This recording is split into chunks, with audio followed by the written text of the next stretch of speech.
They gather at a golf course in a banquet hall. It looks like a lot of events you've attended or seen or been a part of, to be sure. But what defines this is the people and the stories. The audience is about to be wowed and may not know it by common people with uncommon stories. But we had the storybook life, and on the surface, it really appeared that everything was great. And then, this tragedy befell us with Drake taking his life, and it rocked our community. And it's called Faith, Hope, and Courage. Today, 4 people will share a defining moment of despair that they used for a greater good. Drake was he was 6'2", blonde-haired, blue-eyed, smiling guy at Wayzata High School. He played varsity hockey, varsity lacrosse, got good grades. He was popular. Tom Shaver is a CEO of a company in Wayzata, and by his own admission, he's been blessed. So we had the quote-unquote perfect family, but the reality was no family's perfect. They all have their issues. Everybody's dealing with different things in their lives, and if you want to go deep with it, but with Drake and having my father pass to a suicide, my mental awareness of and my emotional IQ towards mental health is much higher. And so even with Drake, I didn't see it. And that's the tragedy. His wife, his 2 daughters, Crosby and Sophia, and his youngest son, Drake. The 6'2", blonde-haired, blue-eyed, varsity hockey player, varsity lacrosse player at Wayzata. He's the life of the party. And so the impact and the shock to our community was, well, if Drake, then who else? And the first thing you decide as a family is, what do you do? How do you talk? How do you explain this community? School, Monday morning school, what do we do? That's why it makes no sense. Why his son inexplicably would take his own life when there was so much life to live. It was the second time Tom had lost a loved one to suicide. Being bookended with suicide with my father, and then now my son, as part of, for my process, being open as a family, open with our community, and just the outpouring of reliance that you can have on your community, your faith, your church, your friends. 10:30 that morning, it went out over the PA system. We had probably 150 kids at our door. And it was one of those moments where I was shocked at these kids and their maturity and everything they expressed during this. And then later on that day, we live across from a park. And so our senior minister, they organized this event to bring the entire community together to kind of grieve with us. And it was everybody's gift to our family to be able to share this experience and this tragedy. We chose as a family to be very open and honest about it, to help relative to within our tragedy, if we can help others to have this rich conversation. You're truly giving me a gift by allowing me to talk about our tragedy, share my grief with you all and being able to absorb it. They will never know why. They can only offer advice to families who may see patterns of mental illness. With social media, there's so much coming at these kids today that it's very important that you do probe, that you understand. And then if you even have a hint of an issue, seek help. That's one of the biggest messages, because with mental health, you've got an 80 to 90% success rate if people are getting help. My sister passed away at the age of 4 from a complex congenital heart defect. After she passed away, I was born 11 months and 1 day later. Casey Heisler was in high school. Her older brother was in college at the University of North Dakota. He went on to go to the University of North Dakota, where he loved the Sioux. One day she woke up and heard her parents on the phone. I woke up to my parents' voices, and I was immediately annoyed because I had already told them that they needed to be quiet in the morning because I didn't want to wake up any earlier than I had to. And so I heard my dad, and his voice was in a tone that I had never heard before. And I heard him say, he just kept on saying, "Oh no, oh no."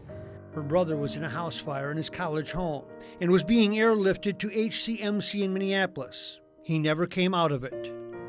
By Monday evening, they had completed 9 of the 10 tests that they do to confirm that someone's brain dead, and he had failed all 9 of them. Even though Matt wasn't pronounced brain dead until March 18th, that Tuesday, my parents and I go by March 17th because that's the day that we knew that Matt was in heaven. But then there was a rebirth because Matt was an organ donor. A 46-year-old woman from Minnesota received the gift of Matt's right kidney. A 57-year-old woman from Minnesota received the gift of Matt's left kidney. A 61-year-old man from Minnesota received the gift of Matt's liver. A 71-year-old man from Washington received the gift of Matt's heart. I honestly can't imagine what my grief would look like if Matt didn't make that decision. Knowing that he's helped so many other families have more time with their loved ones, even though we couldn't, is the coolest thing that my brother could have ever done.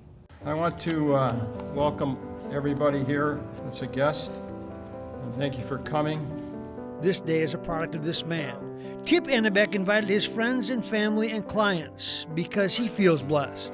I think for us and what we've done with our families and with our businesses is we feel so fortunate and blessed with what we've been able to make a difference in terms of things on the ground, in terms of stuff we've built. Tip never stops looking for ways to help people. He has this motto, if you hang around him for more than a week, you can probably hear him say it. It's do good and good things will come onto you. That's why this day means so much. He finds people who can help others. People have risen above. Never forget, never always live with it, but how they've risen above and turned, bad fortune into something where they're actually able to express it and help other people. I started my sophomore year at Lakeville South and have just been really enjoying getting back to teenage life. Jack Taggart is 15 years old. When he was just 8, he got the news. So I started having bone pains, and we initially thought it was just growing pains and stuff. We didn't really think that much of it, but then they kept getting worse, so we went in and it was several weeks before we finally found out, but it turned out to be acute lymphoblastic leukemia. He got a bone marrow transplant from his brother. Cancer returned years later. They beat it again. Then, just a short time prior to this event, he went in for what he thought was a routine checkup. Just 2 weeks ago, we went in for 2 years post-transplant, just kind of routine checkups, and found out that my cancer has come back for a 3rd time. How are you doing with that? Doing okay, just trying to live life and make the most out of everything. I cannot believe that I'm facing this battle for a 3rd time. My doctors at Children's and the U of M had differing opinions on which treatment plan would be the best option, with the doctors at Children's favoring CAR T-cell therapy, and the doctors at the U wanted to do a 2nd transplant, this time from an unrelated donor. So he stares at the difficult and he wishes it was not part of his life. He wishes his family did not have to deal with his illness. It's been kind of hard because we've been doing this for 7 years now, so. But he refuses to give in. He loves school, loves learning. I'm in the STEM Academy at Lakeville South, so it's a lot of 3D printing and laser engraving, a lot of new technologies. That's probably my favorite class as of right now. That's just an extension of who he is, not to be defined by his condition, but defined by his state of mind. Just stay positive. You need to find a reason to keep going. You gotta just keep going. I know that I have a tough road ahead of me, but I know that Hope Kids will be there to get me through it. Rich Chapman is a successful businessman. He grew up in a small town in Iowa. At a young age, he lost his father to a farm accident. Growing up on a farm in Iowa, we lost my dad in a farming accident. And 4 men who were traveling in 2 separate cars got snowbound for 3 days and 2 nights at our home just a month after my dad had died.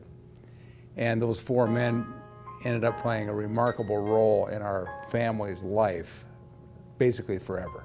One night, 4 men ended up stranded at their home in a snowstorm. All would contribute in different ways for the rest of his life.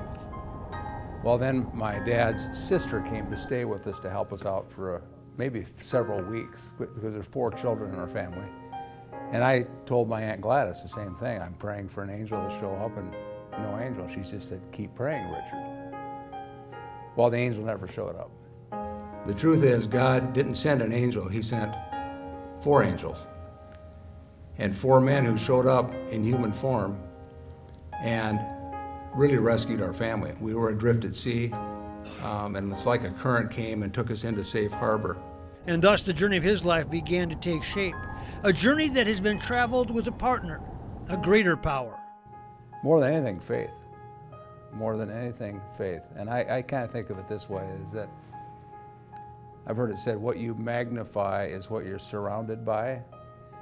And if you magnify your problems, you're surrounded by your problems. But if you magnify the Lord, you're surrounded by Him, and He's bigger than any problem you could ever have. A loving husband and father, in large part because of the way he's lived his life. If you focus on your circumstances control you. But if you focus on your purpose, a circumstance is just a circumstance. So I try to remind myself literally every day, what's the purpose of my life? Where does my focus need to be? So they gather on this day to hear those stories, to help benefit a charity in alignment with those values, and to remind all of us that there is a real comfort in people that care, that life is bigger than and more significant than our problems, and we have a gift to choose our attitude. Just gotta stay strong, have courage and hope, and just be positive. Positivity has been the biggest thing, just to have that positive mindset that you can get through this, and that's